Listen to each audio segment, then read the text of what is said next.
iepriekšējā sērijā. Pēc viesošanās pie Sāmiem jāatgriežas Krievijas bezceļos. Starp Lovezeru tundru kalnu masīvu un Umbrazeru ekspedīcijai jānobrauc 80 km garš ceļa posms.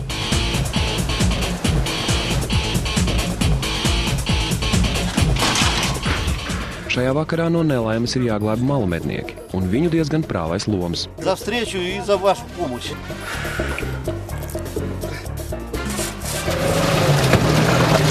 Все хорошее.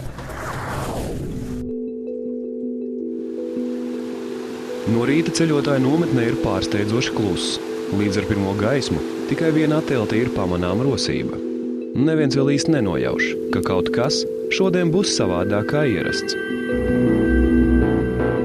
Vispār jau rīts bija fantastisks ar to, ka mēs pamodāmies es 5 un pārējie 6 ar to, ka gulēt vienkārši nebija iespējams. Tā bāzes vieta izskatījās vienkārši pēc kara lauka. Ja?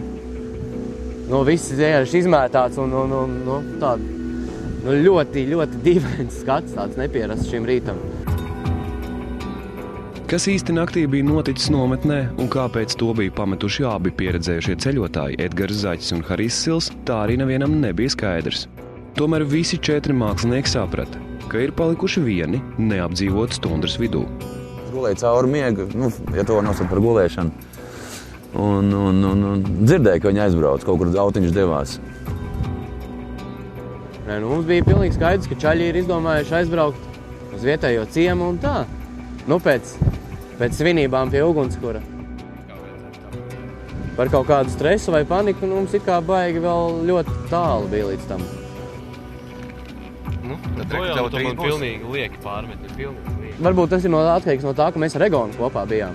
Ja mums būtu kaut kāds cits cilvēks blakus, varbūt, ka mēs arī saķertu kaut kādu paniku.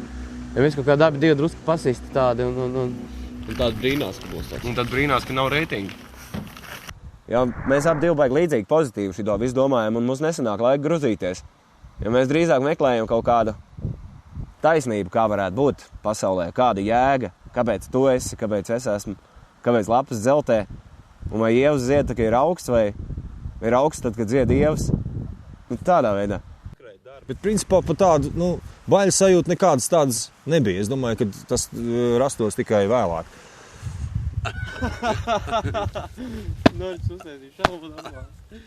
Lai arī starp viņiem valda jautrība, tas drīzāk ir kā uzmundrinājums pārējiem, jo ik pa brīdim sejās pavīd satraukums un neziņa, ko darīt tālāk un kā izkļūt no šīs situācijas.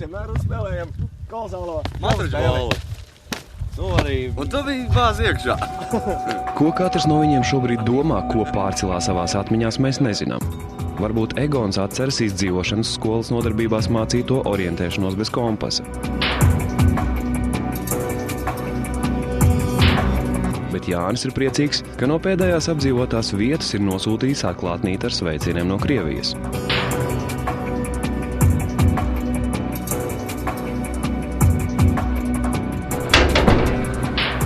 Normunds. Jā, Normunds kā pieredzējušākais un nopietnākais saprot, ka ekspedīcijas vadība būs jāuzņems viņam. Bet ko darīt un kur braukt? Kā nodibināt sakars ar vadības centru? Tie ir šobrīd galvenie jautājumi. Pēc nelielas rīta apspriedes tiek pieņemts lēmums doties ceļā. Uz kurieni un kāpēc, laikam bija skaidrs tikai katram pašam. Bet kādā ziņā tā doma bija tāda, ka jābrauc uz tuvējo miestu, un tā tad varētu būt tā mūsu tikšanās vieta, kur džeki varētu mūs savākt. Atgādināsim, ka tuvējais miests atrodas aptuveni 50 km tālumā no bāzes nometnes. Aptuveni tikpat tālu uz otru pusi atrodas apdzīvotā vieta Revda, no kuras ceļotāji vakar pārvarot dažādus šķēršļus arī ieradās. Kāpēc mēs neizdomājam palikt uz vietas? Muļķīgi, bet mēs izdomājam tīt projām. Abās mašīnās nestrādā GPS kartes un satelītu uztvērēji. Tas nozīmē, ka ceļotāji var paļauties tikai uz parastajām kartēm un nevar ar satelītu palīdzību precīzi noteikt pat savu atrašanās vietu. Atceros, ka bija plānots it kā iepriekšējā vakarā. Eģis teica, ka brauksim pa labi, jo tur tālāk esot kaut kāds ceļš, kas izved uz normālu ceļu.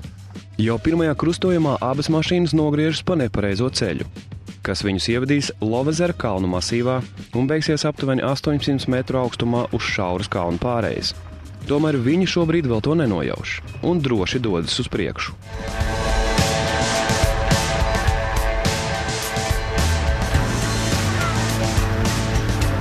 Pirmais pārbaudījums pazudušajiem – mazupīte, par kuru pārlikti baļķi, veidojot diezgan nosacītu tilta sajūtu.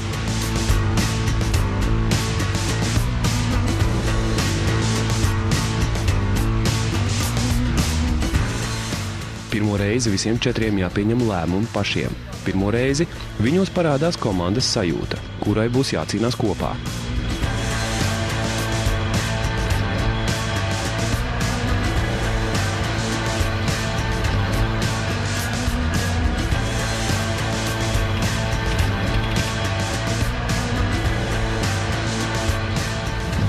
Viss jāpakaļ.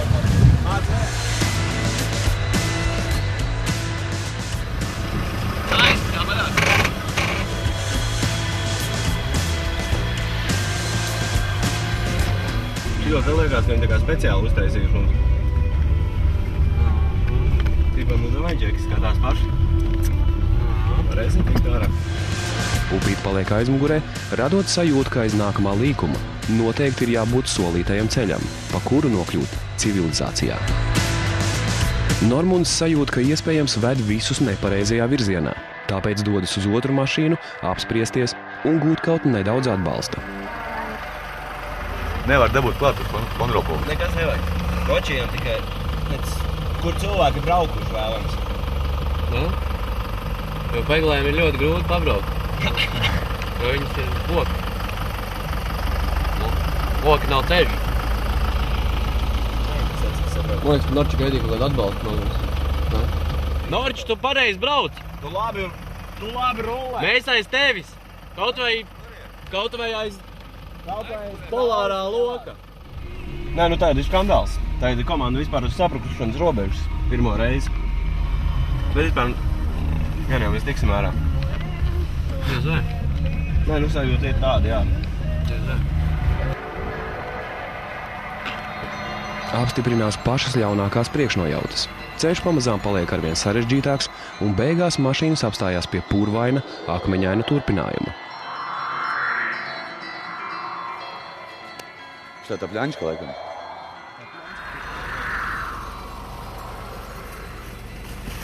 Jā, kamiņi. Dzirdēs liecina vien to, ka šies nav īstais ceļš. Bet ceļš bija diezgan briesmīgs. Tagad es attienu atpakaļ filmu. Kaut kur jātiek, bet šķir. Kāpēc jums liekas, ka šies īstais? Tas nav īstais ceļš. Nu, kur tad ir īstais? Tur nav koks nogāzies pa virsmu. Šodien tā neviens nav braucis. Nu, te pa malu brauc. Tomēr ceļotāji pieņem lēmumu cīnīties un turpināt braucienu. Nu, pat pasties, kā tu tur tālāk brauc. Es jau pēc tevis skatīšos. Es nāk kļūdām. Un to tie jālaiž kaut kur, tie nevar laist pa vidu tos akmeņus. Nē. Jābūt pār viņiem abiem. Katrs laid tu virs, Jā. Nelikās, kad mēs kaut kur pazudīsim. Sākumā man tā nelikās. Bet tad, kad jau parādījās arvien grūtāk tas ceļš, ja, arvien grūtāk pārvarams, man likās, vispār paliksim.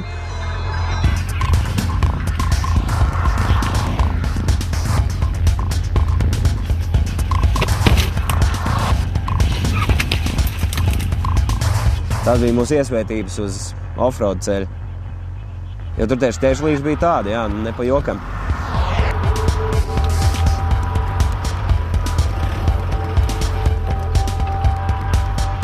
Jo tā braukšana jau baigi patīk.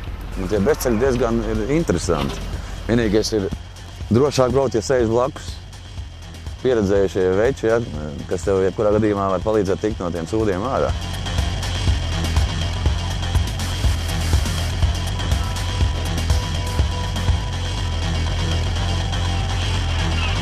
Trešo stundu cīnoties ar bezceļu, mākslinieki nav pamanījuši, ka jau no nometnes aptuveni 100 metru attālumā viņiem nepārtraukti seko vērīgi skatieni.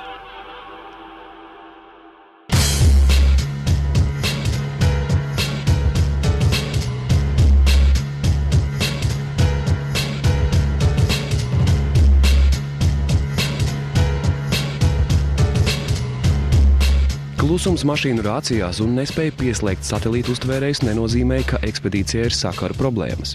to pašu rāciju citā kanālā, notika aktīva un nepārtraukta komunikācija, tika kontrolēta un ziņota mašīnu kustība, izstrādāti iespējamie turpinājuma scenāriji pazudušo darbībās.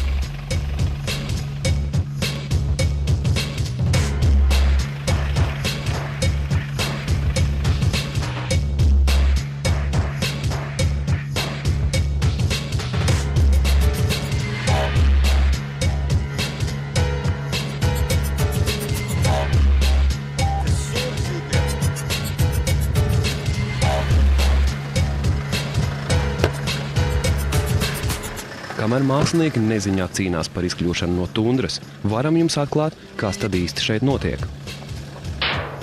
Iepriekšējā vakara intervijas ar 4 ceļotājiem lika mazliet mainīt dienas plānu. Es biju ļoti labi nodrošināts, man bija ļoti laba aizmugura. Pareizāk sakot, blakus sēdētājs. Regulēja man braukšanu no priekšpuses, būtībā es neskatījos, kur es braucu, skatījos, ko man rāda, kur man braukt. Vai katram jau uz mašīnā ir spečuki, vai ne? Es nezinu, kur man iespringt vispār, jo man tie čaļi pārliecina pilnībā tā, ka man liekas, ka Haris varētu džipu izcelt vienkārši ārā. Bija skaidrs, ka sēžot blakus pieredzējušiem braucējiem, šī ekspedīcija vairāk atgādina nedēļu spā kurortā, vai arī Japāņu turistu braucienu pa Parīzi.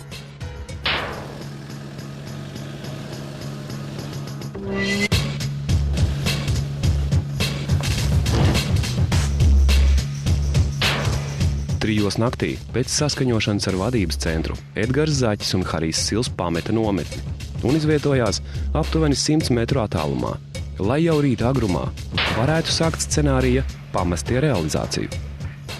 Galvenais uzdevums bija likt visiem 4 pamest nometni un braukt pa ceļu, kurš ievedīs tieši tajā pašā purvainajā vietā, no kuras tika izpestīti Krievu malmednieki. Pēc scenārija abām Toyotām tur vajadzēja iestikt. Naktī no abām mašīnām tika izņemti arī domkrati un troses, lai iestikšanas gadījumā vēl vairāk sarežģītu ceļotāju likteni.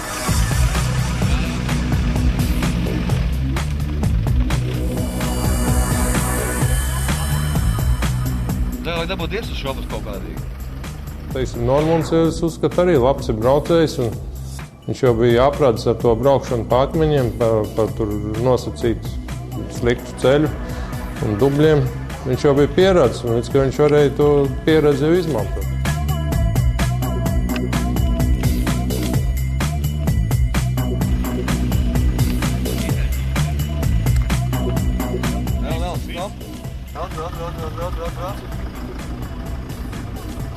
Labi, tagad griez uz otrs. Vēl maz, nu labi. Pat akmeņi? Paiem mieru? Tur viss kārtībā, braucam. Nevar teikt, ka viņi tur to visu izdarīja bez pūlēm un viegli. Ja? Viņam nācās bišķi pastrādāt ar galvu, un par maniem džekiem man pārsteigums nebija, ka viņi to izdarīja. Ja?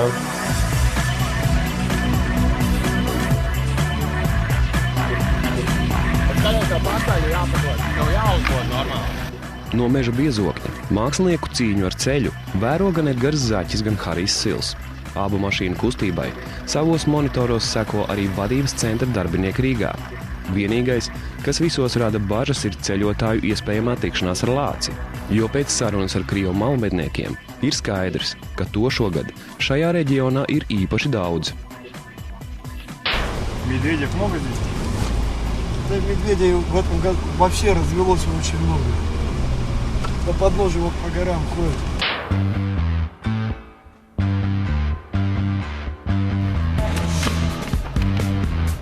Viņi var braukt? Mēs nomenījāmies jau. Mums ir tā, ka viņš uz šito pusi, es uz to pusi. Mums viss sakārtots tā. Vai ne? Šies diezgan sarežģīti tagad. Šitā? Saka!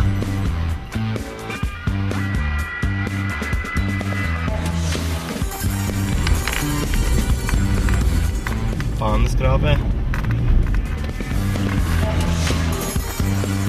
Bet skaties, vecīgi, tur viens akmenīts, pastāst, viņš liels ir. Nē, tur ir viens. Reku tur.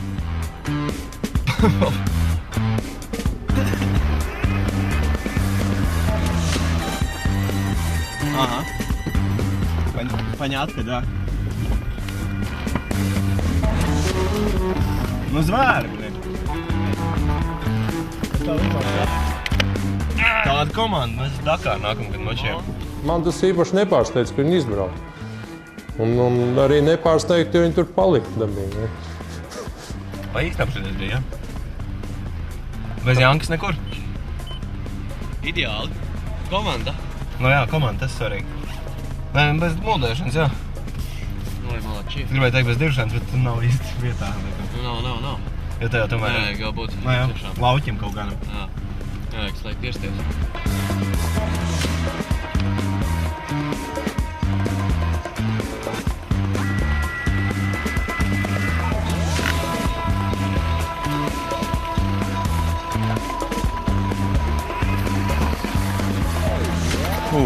Sākumā bija baigi grūti. Tad, kad mēs ieraudzījām pirmo pļaņču, domājām, vai vajadzēja šodien te braukt. Bet tagad jau tāds sajūta, ka ir ok. Sāc bišķi saprast modeli, kā jābrauc. Sāc spēlēt šahu īsāk sākos. Ir plānā tā darīt, kā braukt, nav slikti vispār. Un baigais prieks ir par to, ka izdodas. Nu, grūti. Es jau tikai kā stūrmans, principā. Asistents. Asistents, jā. Bet, šī tādos ceļos es neesmu pirmo reizi devīgi.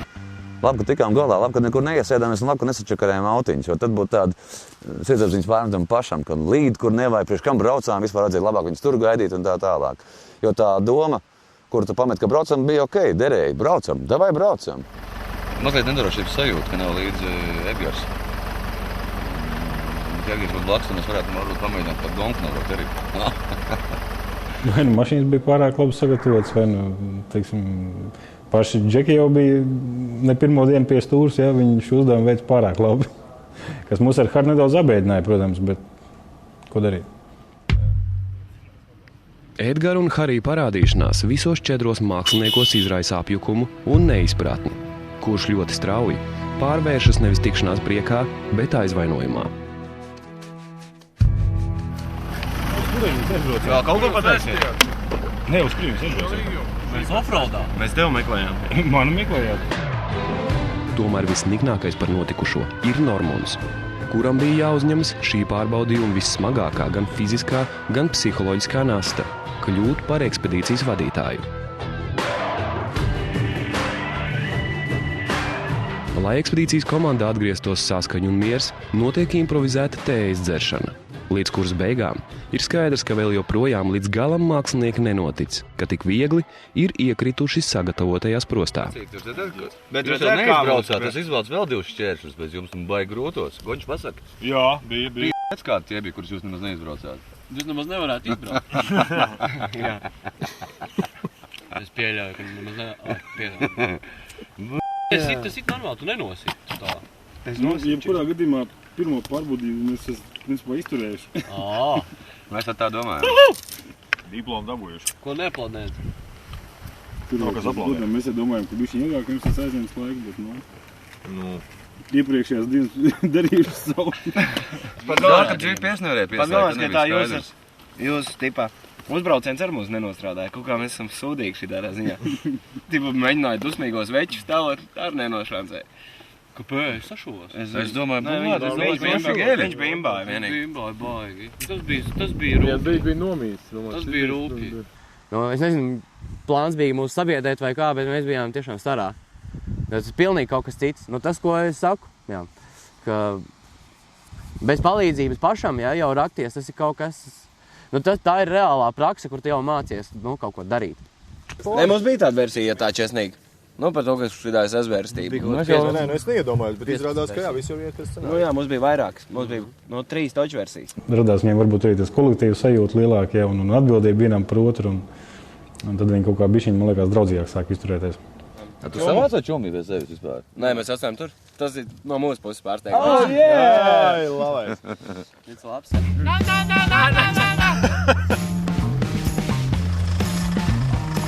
Ekspedīcija turpina ceļu uz Akķabrskai ciemu. Tomēr pirms tam vēl ir ieplānots atrast pēc vietējo nostāstiem ļoti labi saglabājušos gulagu un iemūžināt to video lentē.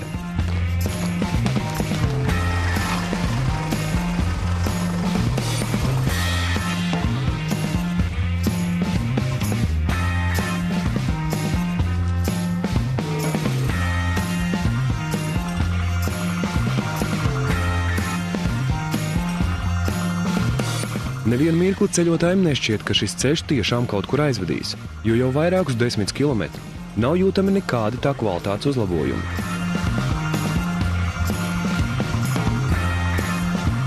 Tomēr karte rāda ko citu. Pēc vairākiem kilometriem būs T-veida krustojums, un mašīnas izbrauks jau uz lielākas nozīmes ceļa. Tomēr gaidītais ceļš tikai nedaudz pātrina mašīnu kustības ātrumu. Vienīgais, kas liecina par civilizācijas tūmu, ir svaigas mašīnu pēdas, dubļainajā smiltī.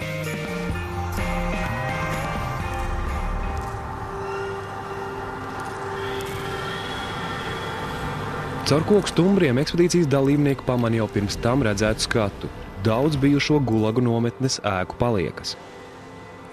Koka celtnes šobrīd atgādina tikai sakritušu koku kaudzes, tomēr vērīgi ieskatoties, ir redzamas rindās izkārtotu baraku paliekas, saimniecības ēkas un pat dzelzceļa perona klājums. Ceļotāji šobrīd var tikai iedomāties, kā šeit izskatījās pirms 60-70 gadiem, kad nometne pilnasinīgi darbojās, un tajā tika ieslodzījumā turēti pat vairāki tūkstoši cilvēku. Skaidrs ir tas, ka tik tālu ziemeļos, kā bija Kolas pussala, tā nebija nekāda dieva dāvana. Šie sadzīves apstākļi bija ļoti, ļoti smagi. Un šie darba apstākļi, kas bija, tas bija vienkārši tāds viduslaika darba metodas, ar kuriem viņi izmantoja šo derīgu izrakteņu rakšanā, un līdz ar to arī mirstības līmenis bija diezgan liels tīri, ka cilvēki nevar izturēt šos nepārāk labos sadzīves apstākļus un klimatiskos apstākļus, kādi tur bija. Pēdējos laikos Krievijā tiek publicēti dokumenti, kas ir NKVD ziņas, cik 10 000 cilvēku gāja bojā katru gadu. Jo šeit arī dažādas kategorijas. Tie 10 000 cilvēku katru gadu, kas tik vienkārši nošauti. 10 000 cilvēku, kas gāja bojā vienkārši miruši dēļ slimībām, miruši dēļ kaut kāda cita apstākļa, vienkārši ieraksts.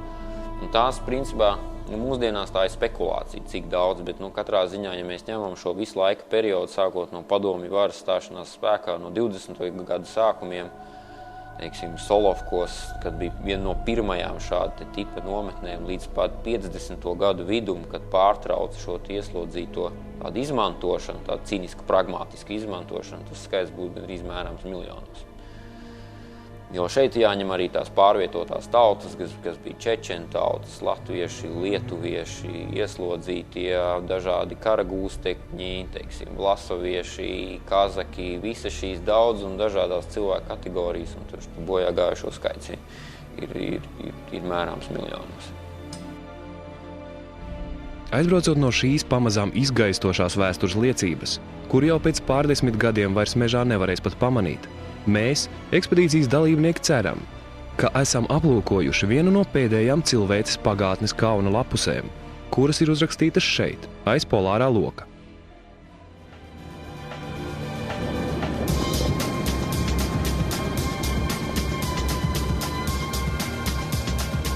Tagad mūsu mērķis ir Hibinu kalni, bet pirms tam notiks neliela atgriešanās civilizācijā, jo, lai nokļūtu paredzētajā vietā, ekspedīcijai ir jāizbrauc caur kalnu ieskautējai Kirauskas pilsētai.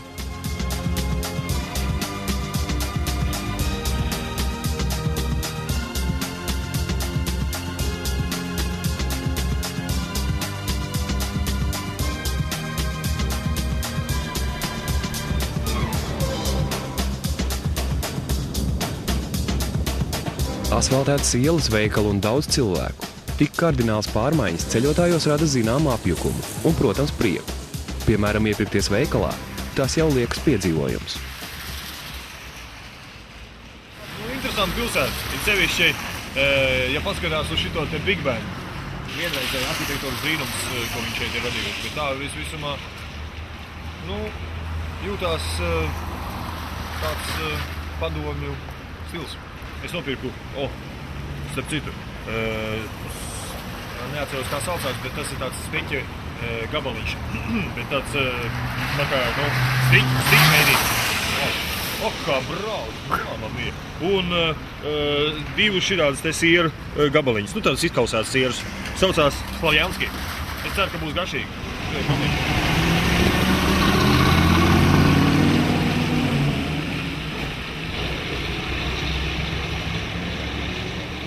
Tomēr ilgu uzturēšanās Kirovskā nav paredzēta. Un visiem ir jādodas tālāk, lai pirms saulrieta jau nokļūtu nometnē Hivīnu kalnos.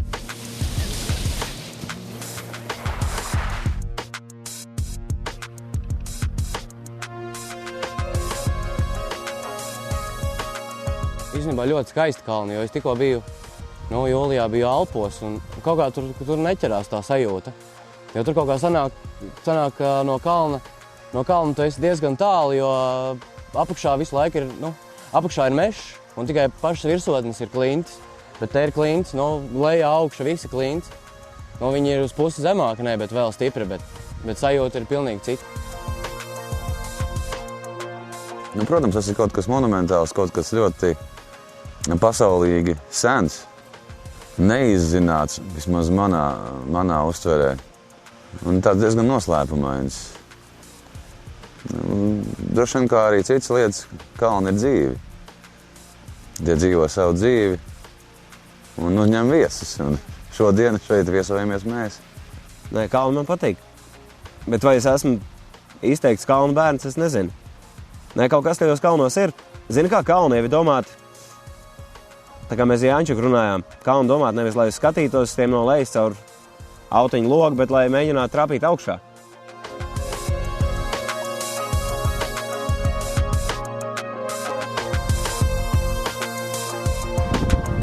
Te arī ir vējam, kur ieskrieties, redzēji?